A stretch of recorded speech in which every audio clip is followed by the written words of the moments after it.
Hello and welcome to another Badge Chat K-12 show and tell here live on YouTube. Super excited to be joined by two of our kind of OG badge chatters here. And I apologize, I'm getting a lot of feedback here. Sorry about that, guys, if I was messing that up. I think we should be good now. But joined by Nate Otto and Benjamin Broom of Badge List, and Nate, sorry, is of Concentric Sky and Badger.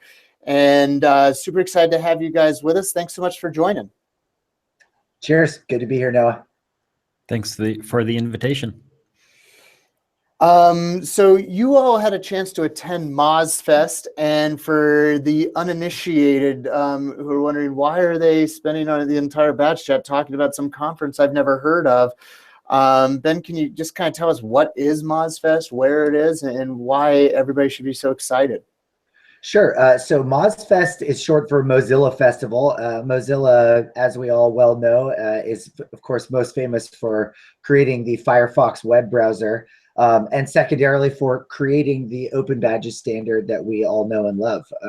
So Mozfest has been held at Ravensbourne College every year for the past 6 years in London, and is basically sort of a celebration of the open internet and all of the different features of the open internet that Mozfest is interested in promoting and developing and working towards. So there were a whole bunch of different sections of the event. There's one on open science, one on creativity and sort of unlocking the internet. There are a bunch of really, really cool exhibits and collaborative sessions, and an area on open badges, which obviously was the one we were focused on.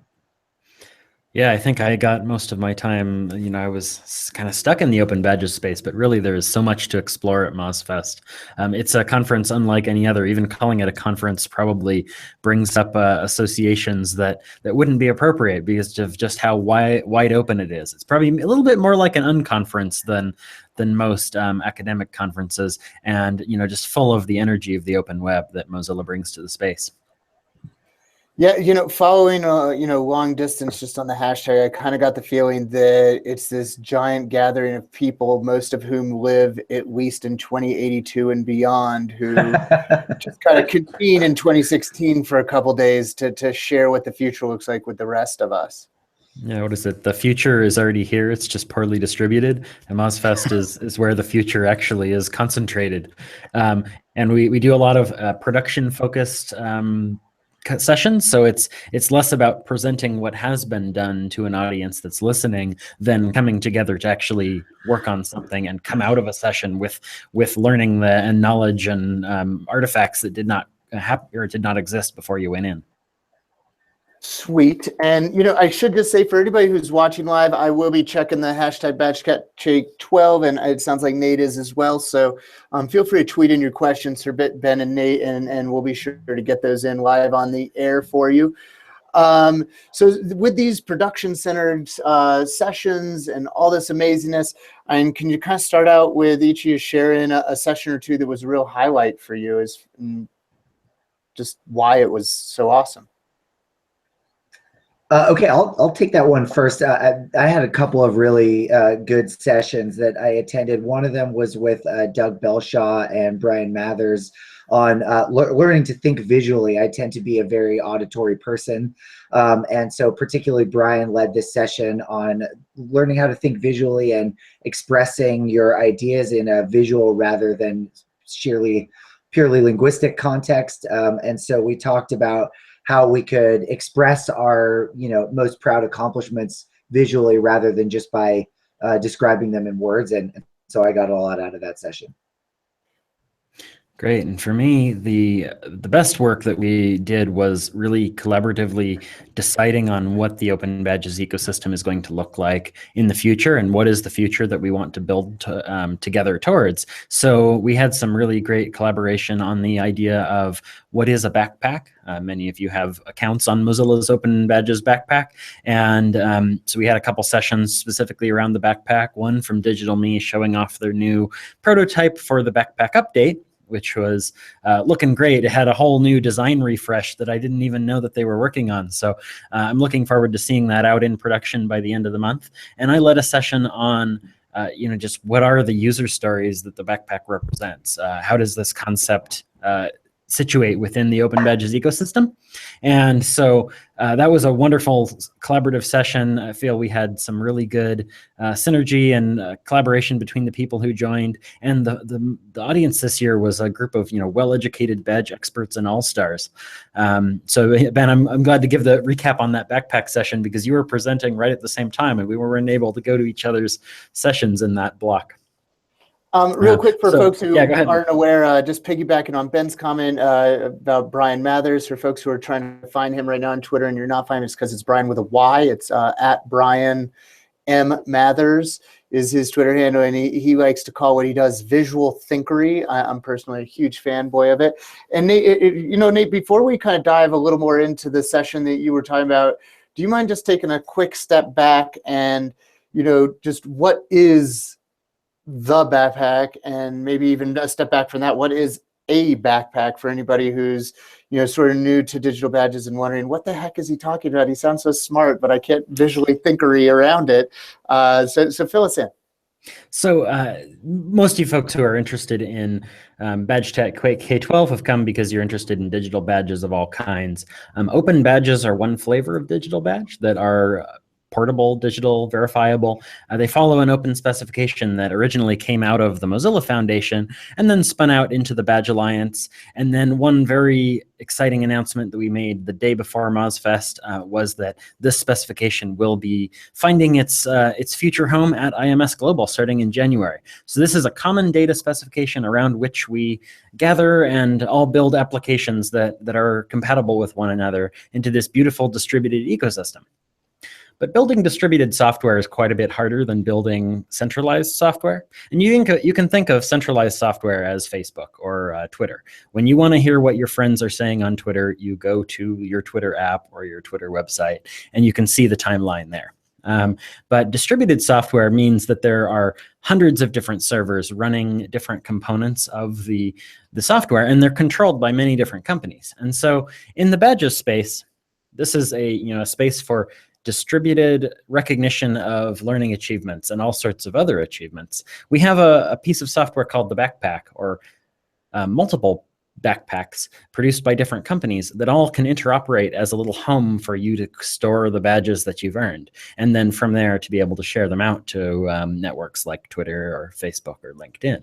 So let me take a try at kind of translating that for somebody who's brand new to badges. If I'm thinking, so my students may earn some badges from me at my school, whichever platform we're using, and we go and do a field trip at a museum and they're issuing their own badges, and through a community or cultural institution that they volunteer at on a Saturday, they're earning badges. And as long as those are open badges, that they don't have to live on 3 different places, that I'm able to make them portable and keep all 3 of those previously disparate badges in a single backpack and throw it over my shoulder and take it with me wherever I go. Right, to the extent that, throwing it over your shoulder is a bit of a metaphor. You take it with you in its online space.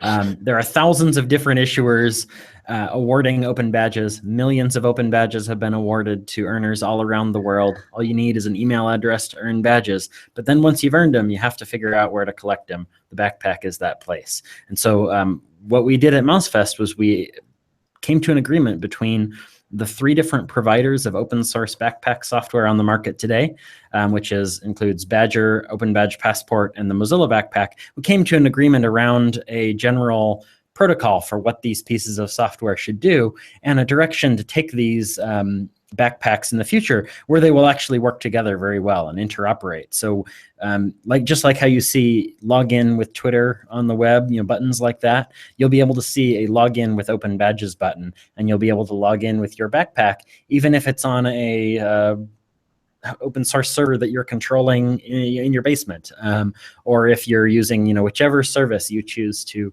sign up with. So it's a real sign of the power of the distributed ecosystem is when we can start doing things like that, and we'll start having that kind of impact right in your own browser in 2017.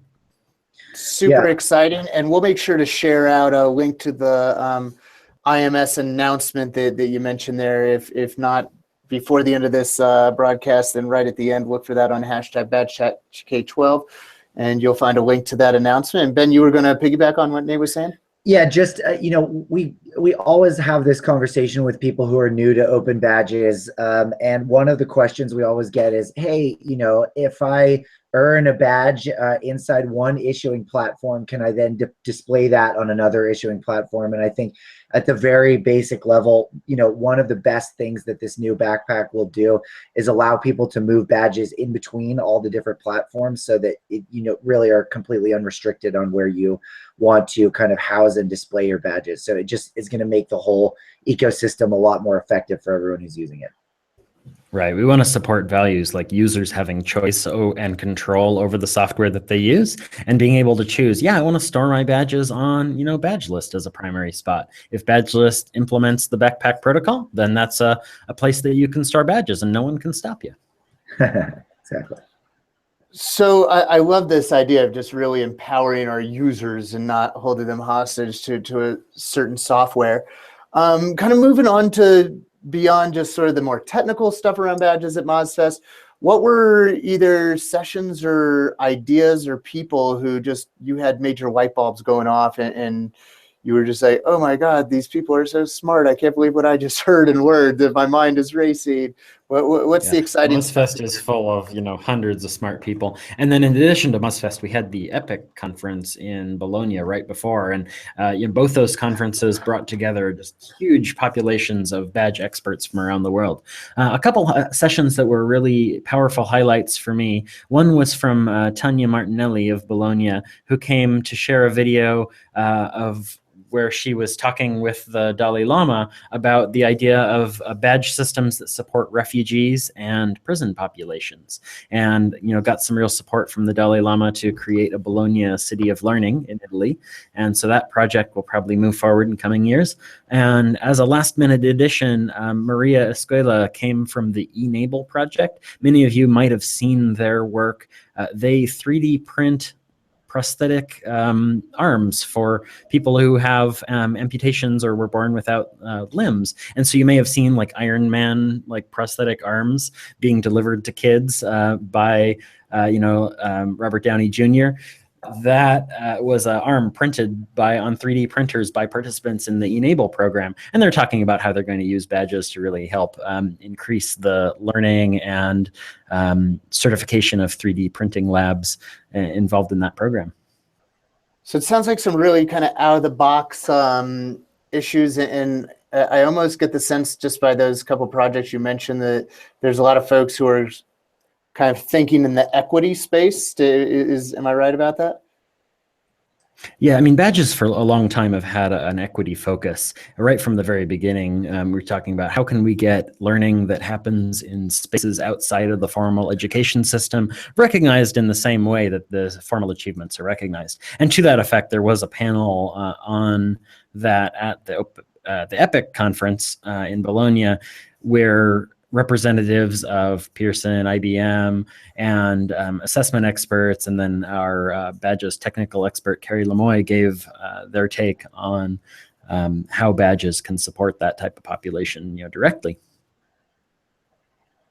So it was an implicit focus just by the population who shows up to Mozfest and EPIC, but also there's a bit of an explicit focus as well. Badges community really wants to help move that goal forward. Awesome. For folks who don't know about EPIC, you can definitely learn more about that checking out Serge Rivet. I think his handle is ZSurge on Twitter, and you'll see tons of information about the EPIC conference. Ben, what kind of made you go ha or aha or hmm? Or one of those knowing noises. So I want to tell a little story about one of the sessions that actually my co-founder and I presented on. So we were really focused this time on using the open badges to bridge the gap between higher education and employment. But what we found is that there are really applications for this also in the K-12 area in terms of helping K-12 students, particularly to get internships. And in a way, it connects also with the possibility of using open badges to help high school students apply for college as well. So we did 2 presentations, one from sort of the employer side, where we talked about what would employers need to do in order to create professional badge networks that would describe skills and competencies that they're looking for people to succeed in job roles that they're hiring for. So we had some really great connections with a bunch of different people from various sectors about what types of skills and competencies they see people trying to hire for and actually use open badges to hire for.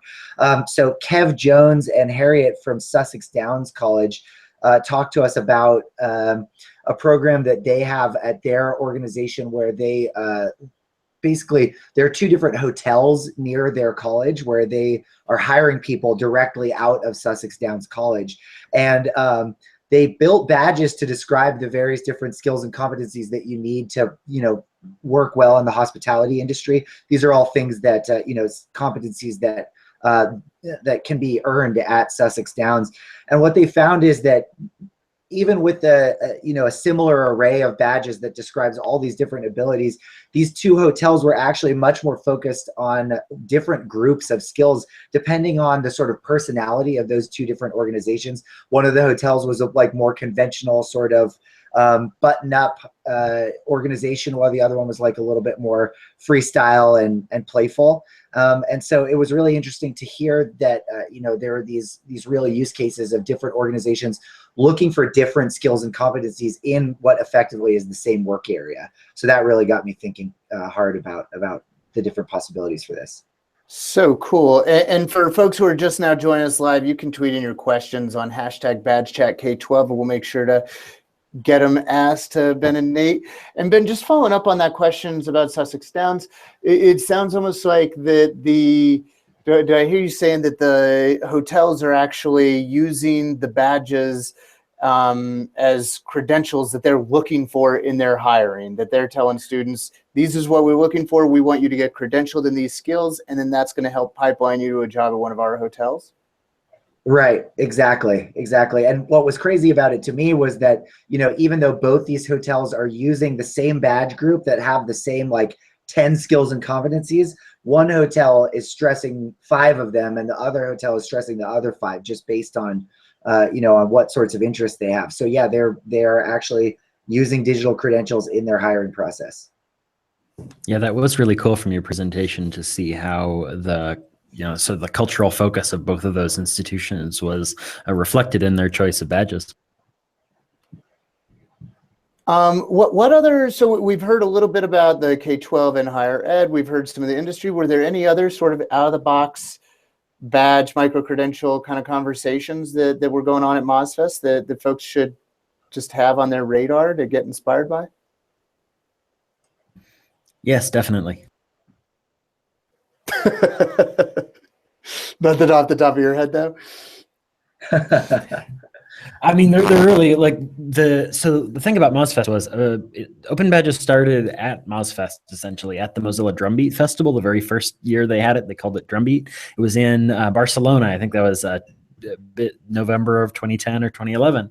And it's the type of conversations that you can have with people at an event like that, where some of the smartest people in the world who've done the deepest thinking around the open web and what it means to build services that embody user choice and control of your own data into those systems. And you go, and then there's some person that you follow on Twitter who's a genius who you want to talk to and get their take on your idea, or listen to eavesdrop on their conversations. So they were expanding from 4 sessions on Open Badges last year. It was a little bit of a light year at Mozfest, up to 45 sessions plus a couple ad hoc ones this year. It was just a massive amount of engagement and activity in the badges space. And Mozfest is not necessarily a conference that you categorize by the sessions as much as it is by the sum total of the interaction you get with the the hundreds of cool people that you meet there. Awesome. I think I may have, after we get off here, be picking your brain a little bit for some ideas on how we can Mozfest up a badge summit in June. We do have a few minutes left. If anybody who's watching live has any other questions for us, hopefully we're getting those answered on the air as well as through Twitter for the folks who are asking questions. We did have a question came in that it was from somebody who's describes themselves as a badge newbie, saying, you know what, you're talking about open badges. If I'm new to this, what are the other kind of badges that aren't open badges? Sure. Well, so I'll give you a quick rundown, and Ben, you can add on if I miss anything. Badges, of course, started with patches that you'd sew on your clothing, and so those totally count as badges. A symbolic representation of some skill, accomplishment, or affiliation that you've had. So medieval knights would wander around the countryside with patches and with symbols on their flags to indicate what their affiliation was and what their level of recognition was. This transferred to the digital realm. And so in systems like gaming systems, RPGs where you have skill trees, as well as, your Xbox Live gamer achievements, you've seen this idea of digital badges where there's a visual symbol of some kind of accomplishment. And so that when you have that symbol on your profile or on your character even, it symbolizes and ensures that people understand, oh yeah, you've done this achievement.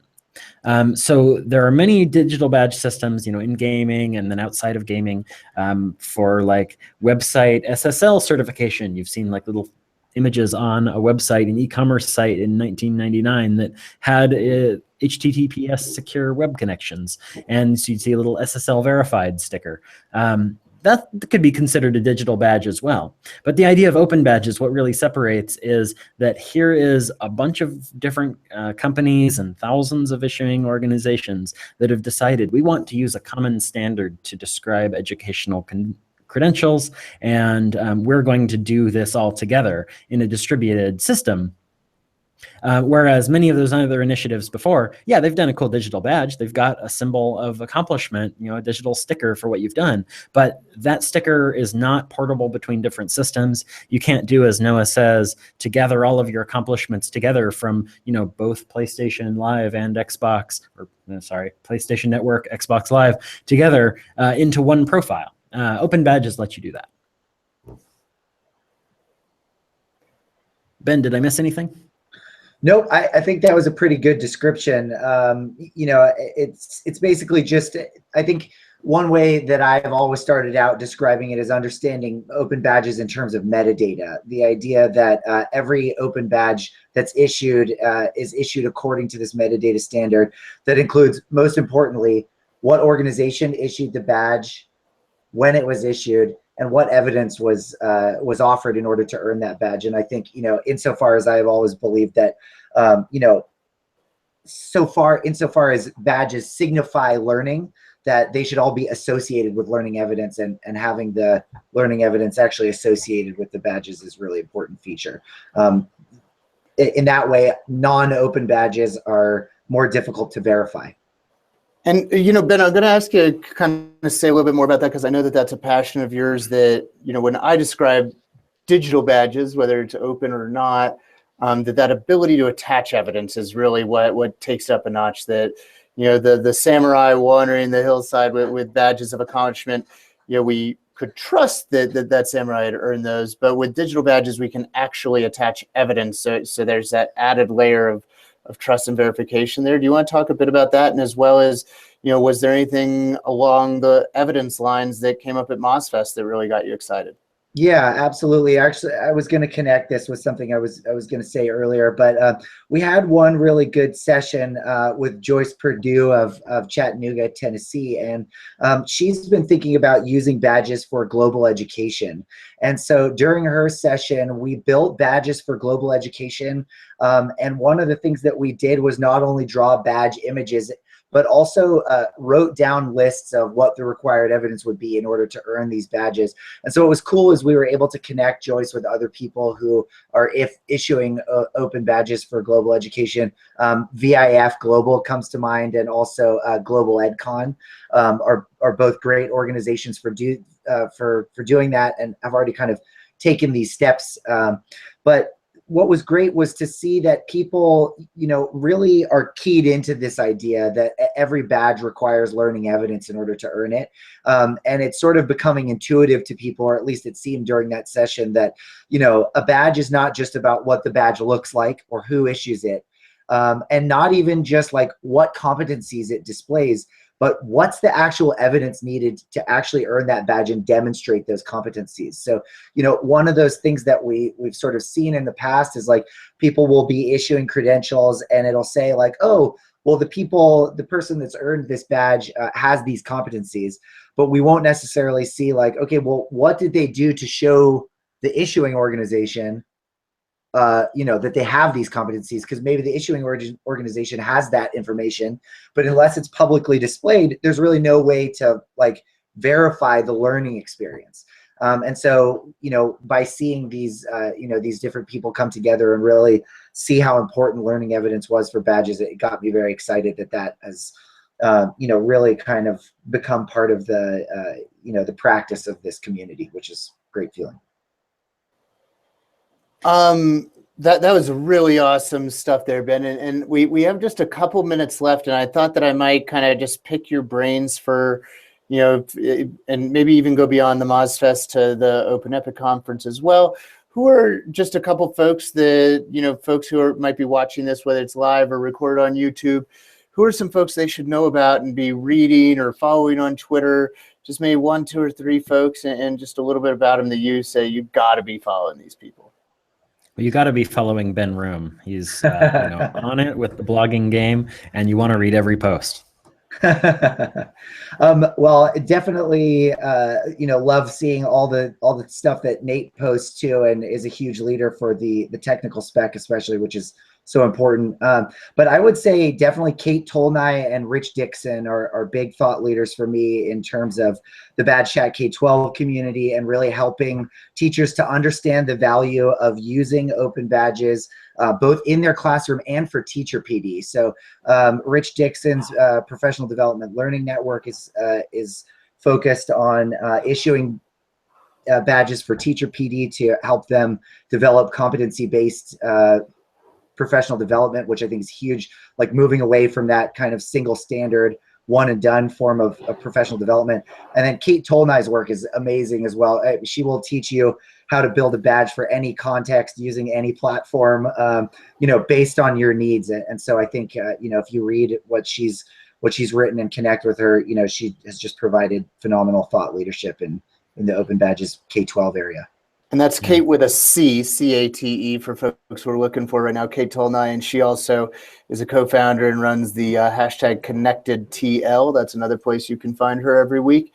And Rich Dixon is at RichEdTech, if you want to find him on Twitter. Also an amazing collaborator, coach, mentor, teacher, and learner. For the Badges community at the Q conference, we had like 5 different events all stacked up on the same week, and so we spread out a little bit. And Rich was presenting at Q, which did some great work there, I think. A couple folks that I had that you should pay attention to. We mentioned Serge Rivet already. Serge and Don Prezant did a lot of the organizing for the Open Epic conference, and you're definitely going to want to follow them and take a look at the Bologna Open Recognition Declaration, which is open for signing. A lot of the values that this open community stands behind are represented in that declaration, and so definitely go and read what they want. And then you had a question about interesting uses of evidence, and so I'd also want to point people toward Dan Hickey's recent presentations, both at Mozfest and there was a webinar last Thursday as well. I'll dig up the link and drop it in Badge Chat K-12 hashtag in just a minute. He has some really cool new workflows.